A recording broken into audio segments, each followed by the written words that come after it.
The air at the rehearsal dinner for my sister-in-law's wedding was thick with the scent of lilies and the hum of self-congratulation. The venue, an upscale restaurant perched atop a glass tower overlooking the Manhattan skyline, glittered with wealth crystal chandeliers refracting light across polished marble floors, waiters gliding silently with trays of champagne. I arrived with my husband Julian at my side, my navy silk dress clinging just enough to feel elegant but not ostentatious. I wasn't here to compete. I was here to observe. The seating chart was the first strike. My name, Lila Grayson, was nowhere to be found among the place cards at the main table, where Julian's family, the illustrious Warrens, held court. Instead, I was relegated to a corner table between two elderly aunts who smelled of lavender and regret. Julian's sister, Serena Warren, the bride-to-be, caught my eye from the head table and smirked, her platinum blonde hair catching the light like a halo she didn't deserve. "Oh, Lila, darling," she purred, loud enough for the nearby guests to hear. "We only reserved seats for the important people. You understand, don't you?" Her voice was syrupy, Venomusa blade wrapped in velvet. The Warrens' aristocratic circle tittered, their laughter a chorus of practiced disdain. Julian, ever the peacemaker, squeezed my hand under the table and murmured, "Don't make a scene, Lila. It's not worth it." I didn't. I smiled, excused myself to freshen up, and slipped into the restroom, where I stood before the mirror, my reflection pale but resolute. Serena's downfall wasn't a question of if, it was a question of when. I'd known it from the moment I married into this family 3 years ago, a scholarship girl from Brooklyn who dared to snag the Warren heir. They'd never let me forget it, least of all Serena, whose every interaction with me was a masterclass in subtle cruelty. Tonight, though, she'd overplayed her hand. I adjusted my necklace, a simple silver chain, nothing like the gaudy diamonds dripping from her throat, and set the timer on her ruin. Back in the dining room, the evening unfolded like a carefully rehearsed play. Serena clinked her champagne flute against the chandelier, silencing the room with theatrical precision. "A toast," she announced, her voice dripping with faux warmth that fooled everyone except those who'd seen her true face. I gripped my glass, the stem trembling between my fingers, as she turned her gaze to Malcolm Everett, the evening's honored guest. At 67, Malcolm stood at the center of the Children's Hope Gala he'd organized, a towering figure in a tailored suit, his bald head gleaming under the lights. He'd built his fortune from nothing, a stark contrast to my father-in-law, Theodore Warren, who'd inherited his wealth and multiplied it through backroom deals rather than ingenuity.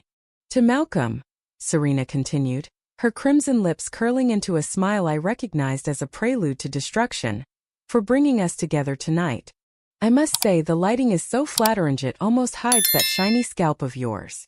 A few nervous laughs rippled through the crowd. She twirled a lock of her highlighted hair, her engagement ring a 10-carat monstrosity flashing like a warning. "What did they call you in that Times profile? The bald eagle of business? Though I've always thought vulture might suit you better, circling the Grayson merger like carrion." The room went still. The Grayson merger, Malcolm's recent acquisition of a struggling shipping conglomerate, had been controversial but legal, a lifeline for thousands of jobs. Theodore's face drained of color. He'd spent years cultivating Malcolm as a business ally. Investors from the Grayson deal stood nearby, their expressions hardening. Serena, oblivious or uncaring, raised her glass higher. "To our bald vulture, may your talons never slip." Silence crashed like a wave. Malcolm's steel-gray eyes met mine across the room, cold and calculating, a predator sizing up prey or an ally. Theodore surged forward, gripping Serena's arm with a fury he barely concealed. "My apologies, Malcolm," he boomed, loud enough to salvage the moment. "My daughter's humor sometimes outpaces her judgment." "No disrespect intended." Serena smiled smoothly, though her eyes betrayed she'd meant every word. It was petty revenge for Malcolm rejecting her bid to lead his foundation's PR campaign last spring. She couldn't stomach refusal. "No offense taken," Malcolm replied, his voice icy. "Though I'd be cautious with bird analogies, Miss Warren. Even vultures have their place in the pecking order." The orchestra resumed, desperate to drown the tension, but the damage was done. Julian appeared at my side, oblivious as ever, chuckling about some hedge fund quip he'd overheard. "Everything okay?" he asked, squeezing my hand.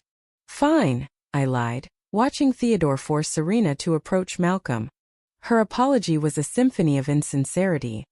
I'm so sorry if my toast seemed inappropriate, Malcolm. You know I adore your unique profile. Malcolm's nod was stiff, his smile a blade. Your candor is your most distinctive trait, Serena. That should have been the end of Ida's social blunder, smoothed over with practiced politeness.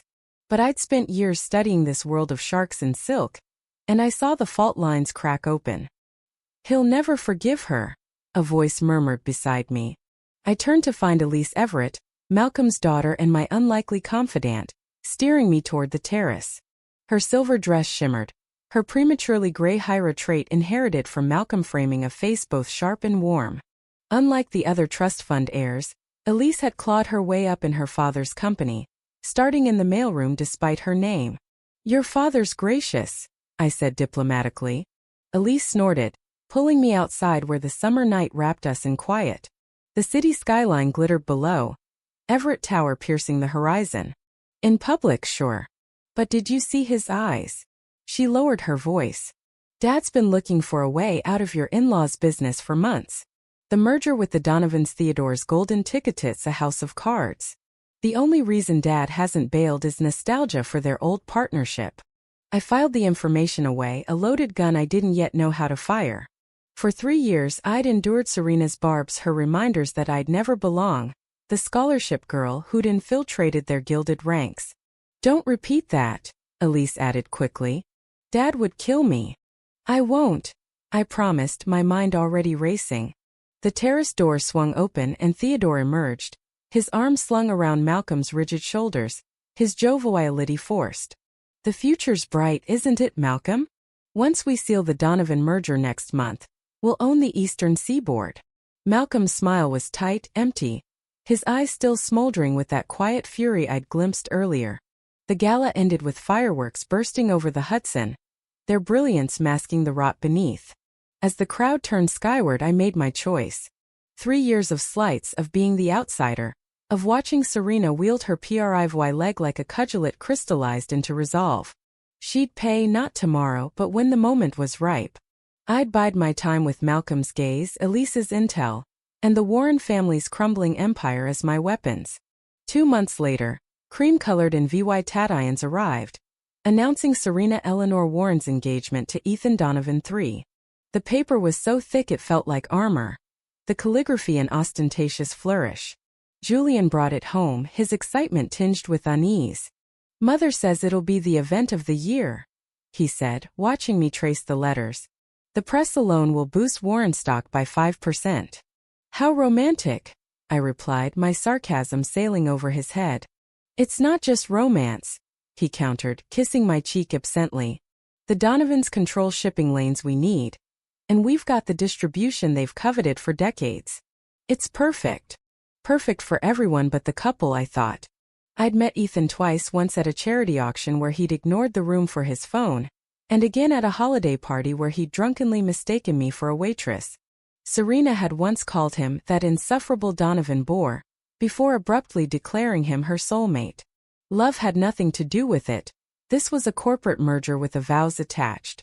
The engagement party was held at the Warren estate, a sprawling Westchester mansion with gardens so pristine they graced Architectural Digest. I wore emerald green, knowing it would clash with Serena's pastel dress code, a silent rebellion. You look stunning, Elise whispered when she found me by the champagne fountain, and like someone who ignored the memo. I grinned. Was there a memo? Elise laughed, drawing eyes. She glowed in silver, her confidence a quiet fire. Dad sends his regrets, urgent business in Singapore. Convenient, right? Her mischief was infectious. He did send a hideous Ming vase as a gift, though worth more than this house. Across the room, Serena reigned supreme, her blush-pink gown accentuating the massive diamond on her finger, cushion cut, haloed with smaller stones. Ethan stood behind her, fidgeting in his tux, his attention drifting to his phone. They look thrilled, I murmured. Ecstatic, Elise replied. About the stock options. The prenup took longer than their courtship. Theodore toasted the couple, his gaze fixed on the business associates rather than his daughter. To new beginnings, he declared. And the union of two great dynasties. I scanned the crowd, noting Ethan's father, Richard Donovan, standing apart, sweat beading on his brow despite the air conditioning. He scrolled his phone frantically, pocketing it with a forced smile when he caught me watching. I drifted to the bar, close enough to catch his whisper to an aide. Liquidate whatever it takes, just keep it quiet until after the merger next week. The foundation wasn't just cracking, it was eroding. Later, as Julian drove us home, his usual cheer was gone, his knuckles white on the steering wheel. Is everything okay? I asked, already sensing the answer. He hesitated. Business stress. Nothing for you to worry about. I'm your wife. Tell me. He sighed. It's the Donovan merger. If it falls apart. He trailed off, then admitted. Dad's leveraged everything on this, the wedding, the announcement, the expansion. One domino falls, they all do. I'm sure it'll work out, I said, feigning optimism. I didn't mention Richard Donovan's panic or his clandestine call. Some cards were best held close. 3 days later, Elise called at midnight. I slipped out of bed, levying Julian snoring, and took the call in our study. Sorry for the hour, she said, her voice taut with excitement, but Dad's done with the Warrens. He's liquidating all shares in their ventures tomorrow afternoon. Tomorrow? My pulse quickened. Positive. Paperwork's ready. He's calling Theodore at 2 to break the news. The market will tank instantly. She paused. What about the Donovan merger? It's dead without Dad's backing. The whole thing collapses. Another pause. The rehearsal dinner's tomorrow night, isn't it? What unfortunate timing, she said, feigning innocence poorly. I sat in the dark, possibilities unfolding like a chessboard. 3 years of patience had led to this. I scrolled to Malcolm's number, hesitated, then dialed. He answered on the second ring, alert despite the hour. Lila? Everything all right? Everything's fine, I said, steady as steel. Elise mentioned your plans for tomorrow. She shouldn't have.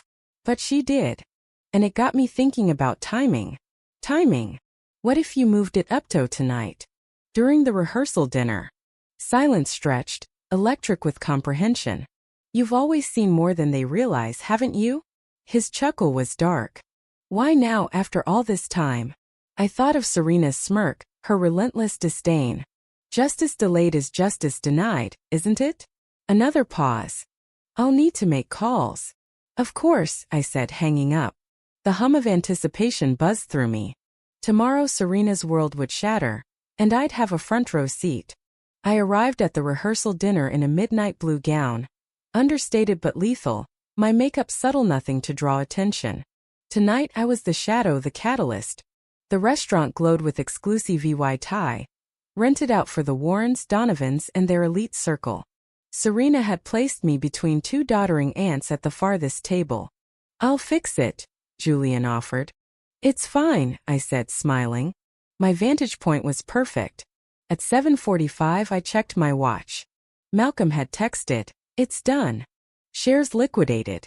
News breaks at 8. The first course escalope served as Theodore rose, glass in hand.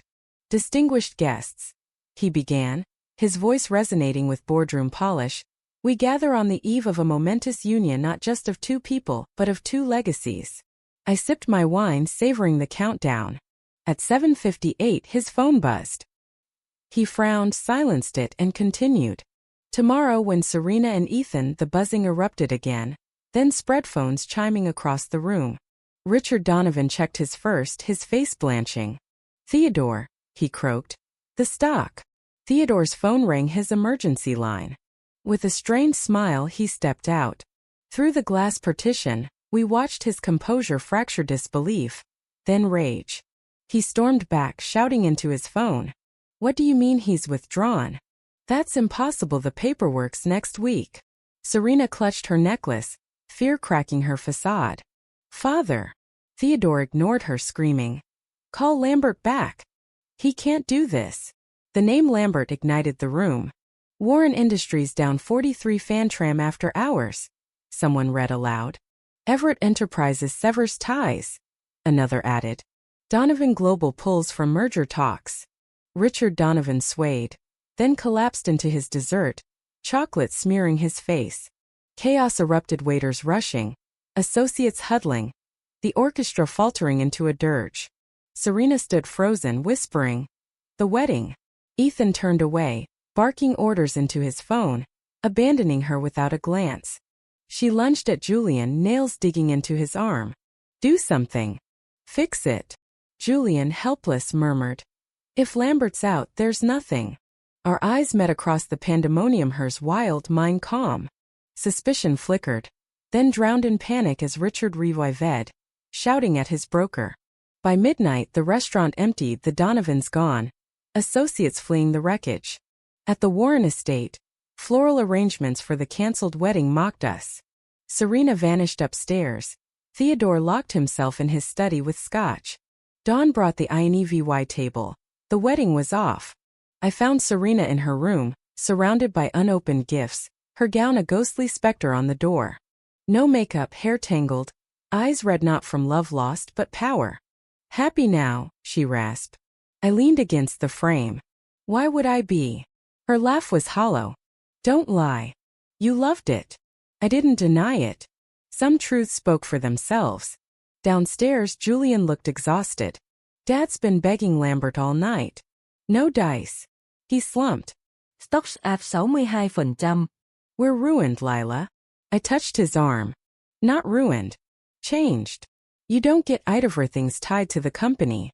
The house, the accounts." Genuine shock hit me. I'd expected damage, not annihilation. "Everything." He nodded. "Dad hid our liquidity issues. The Donovans demanded guarantees we couldn't give." A crash echoed Theodore's rage-breaking antiques.